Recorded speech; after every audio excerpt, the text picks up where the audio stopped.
Welcome to Unpacking Brain Drama.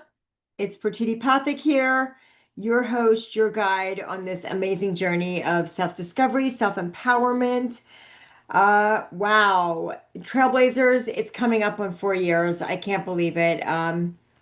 So this is an exciting time. It's also been a very heavy time for me. I'm also coming up on the 17-year anniversary of my son Bevan's passing, and he was 17 at the time. So this year's a little significant because it's going to be more like the year of 17 years with and without him. So everything from that point forward will be more time without him than with him. So it's been so heavy, especially right after writing this chapter on losing him and other pregnancies. Um, but it makes sense why we're doing the work that we're doing this month. And last week, we opened up a super powerful conversation, which was what if it's not just in your head, right? What if your body also keeps score of all the things, right? And if you didn't listen to last week's episode, I highly recommend you go back and listen to last week's episode. It was episode 186, and it was powerful. And if you did listen to that episode, you may have already started to notice some things. Maybe some little reactions, maybe some moments of overwhelm, times where you felt triggered or shut down or anxious, right? And maybe you notice these things for the very first time. And instead of judging it, you got curious. Okay. So today we're going to take that one step deeper. And because I really think once you understand that your body stores experiences, the next question automatically becomes, well, if it stores experiences, how does it share that with me, right? How does it speak to me? How does it communicate with me every single day? Because it does every single day. Your body is always communicating. Your body isn't random, okay? It's constantly giving you feedback. Those butterflies in your stomach when you're nervous, that gut feeling, right? That feeling of feeling disconnected from your body sometimes, or feeling foggy, like you just don't feel right. Do you ever like, I just don't feel right. I can't explain it. I just don't feel right. But most of us, I'm speaking for us, but most of us, we were never taught how to listen, right? Instead, we were taught to override it, right? Push it down, ignore it, push through it, and even numb it, right? So then what happens? What happens when we do those things? Yeah, your body just yells at you. It speaks louder, right? It starts screaming at you. And sometimes that looks like a bigger feeling, like maybe tightness in your chest or like a pit in your stomach, a racing heart.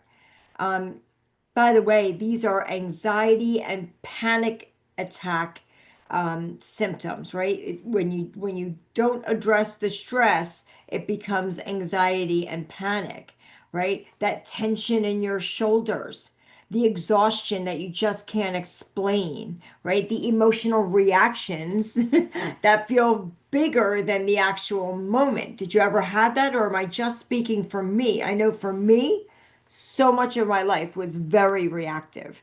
And when I mean reactive, I'm really talking about overreactive, right? The situation would be like this big. My reaction to it would be like this big, right? It would just be huge. And it was like, well, okay, that's a little more of a reaction than what the situation requires, right? And it's like, okay, so instead of seeing these messages, instead of recognizing these messages, or even seeing them as messages, right, we tend to label them. I'm just too much. I'm too sensitive. I'm overreacting. I'm very overreactive, right? That's kind of how I labeled myself, right? But what if these are actual signals, right? Because they are. And they just keep coming up, right? So why is that? Why do these same exact signals keep coming up? Because that is the autopilot that we're always talking about, right? It's patterns. Let's talk about these patterns because what your body is really doing is just running a learned response, right? It's just running learned responses because all of them are learned. And this is where that trigger, that automatic response comes from. It's a reaction, right? My father used to always talk about, he would say, but I think everything in the world is a cause and a reaction. There's a cause and then there's a reaction. And I was like, oh, but I never got any further than that. So I didn't know all the rest of it. Something actually happens externally. That was the cause that he was talking about. But here's where it was a miss.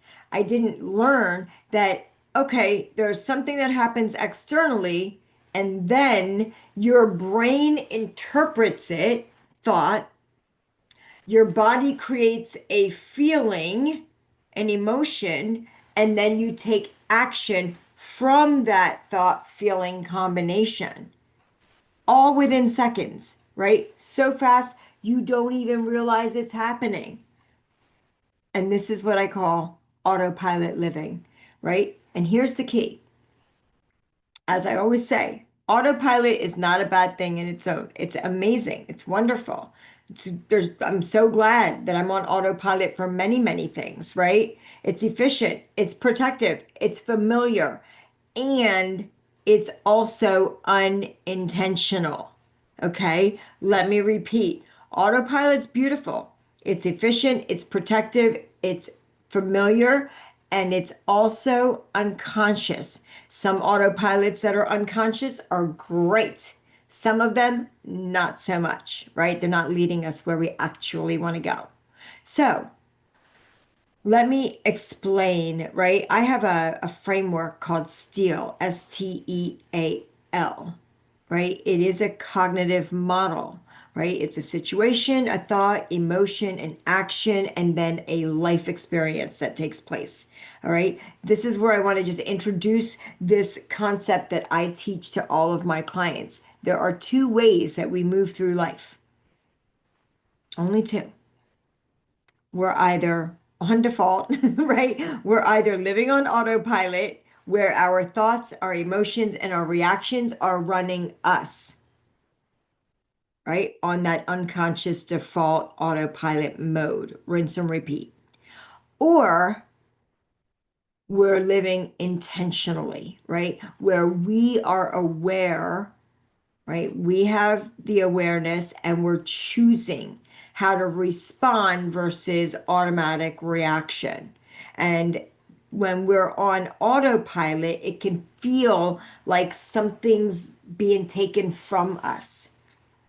Usually that something looks more like our peace, our power, our presence, right? Almost like our patterns are stealing the life that we actually want to live, right? But something is being done to us, is how we feel like it. I know a lot of us have learned how to say, nope, it's being done for us. The truth is, it is being done through you and by you, right? It's the frequency that we're on. A whole different podcast, okay? But real life, these patterns exist all day, every day. Let me give you a few examples. They're simple, right? Just notice what resonates. Did you ever send somebody a text and they didn't text you back right away? Your mind automatically goes to like, did I do something wrong? You start to feel anxious, like, wait, you start thinking about like your last interaction with that person and you start ruminating about it, like, wait, did I do something? Am I too much? What's happening here? You start overthinking, right? Maybe you're a people pleaser, or maybe you withdraw, right? Someone gives you feedback on something and your body automatically tightens up. You feel defensive or you shut down or you start either you start over explaining, or maybe you avoid altogether, or maybe you do all of that. That just happened to me recently, right? I told you I just wrote this chapter in this anthology and I got feedback, right? Some of it was really great, some of it wasn't. The stuff that is great feels amazing, but the stuff that isn't, it automatically my body tightens up. I feel defensive. I want to shut down. I want to run away. I want to hide. I want to over explain, right? And and all of that can happen to you, right? You can have a flood of contradicting emotions all at the same time. And then you have to remind yourself, yes, somebody else is having thoughts and emotions about their circumstance, which their situation, which is, hey, they read something and they didn't love it. They get to have they get to think about it however they want. They get to feel about it however they want. It doesn't really have anything to do with you. You're coming from a completely different perspective that they just can't know, and you can't know what their perspective is unless you're able to sit and just have a rational conversation. But this is what automatically happens, right? You have a full day ahead of you, and instead of being focused, you feel overwhelmed, right? You procrastinate and you don't even know why. And then after that, what you do is you judge yourself for not doing enough, for not showing up the way you wanted to, for not being the person you're meant to be in that day, right? None of this is random. These are patterns, okay? Like I if I had to sit down, and I may just do this, this is probably not a bad idea, to just sit down and write all of the automatic reactions that I have throughout the day. And if I did it for like a solid month, this is a good exercise. If you guys did that for a solid month, you would see the same patterns in the same similar type of situations, right?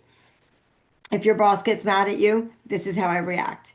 If my kids get upset, this is how I react. If my partner gets upset, this is how I react. I bet you react the same way in all three situations, even though they're three very different relationships, right? And your body is right there. These are patterns, okay? Your body's right there fueling each step of that loop, right? And we just want power back, right? And where does the power actually lie? The power lies in the recognition. Okay, we have to notice, right? Here's where everything begins to shift. Not when you fix it, not when you force to change, but when you simply recognize, oh, this is a pattern. Literally, in that moment, it is the most powerful moment. Okay, because in that moment, you're no longer inside the pattern. You now have become the observer, the watcher. And that is the beginning of self-leadership, right? What is always the first step? The building awareness, right? I want to give you something simple to practice this week, okay? Um, when you notice a reaction, any reaction at all, doesn't matter, big, small, personal, professional, doesn't matter. I want you to just simply pause. I want you to just pause. The pause is so powerful, right? Because it gives you some space to actually ask yourself some questions. Okay, what am I feeling in my body right now? What is the sentence that just ran through my mind that's causing me to feel what I'm feeling in my body right now? And then what was I about to do from this thought feeling pattern, right? What was I thinking about doing right after that, right? No judgment, not asking you to fix anything, just awareness. Because that pause, that awareness creates space, right? Once you notice, you have created space to give yourself the pause. Okay. And space is where choice lives. Okay. So awareness creates space, and space creates choice. Okay. So this week is all about recognizing the pattern. It's all about noticing, right? That's always the first step. Next week, we're going to talk about how to begin shifting it, how to move from reactive to responding, right?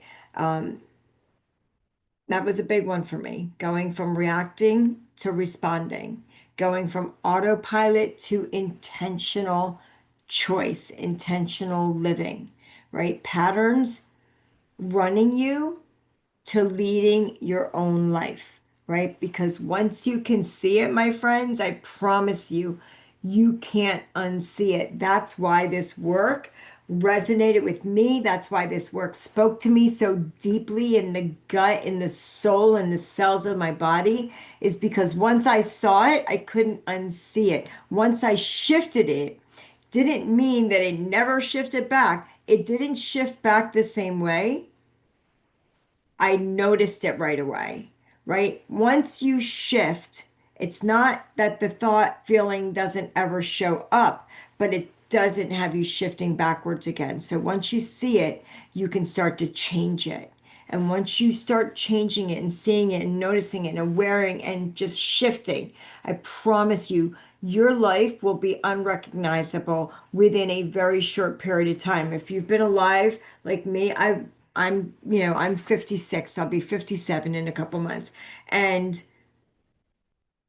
what would be 1 year out of your life to completely be living a whole different, more abundant, more satisfying, more joy-filled life and lifestyle? It would be life changing, right?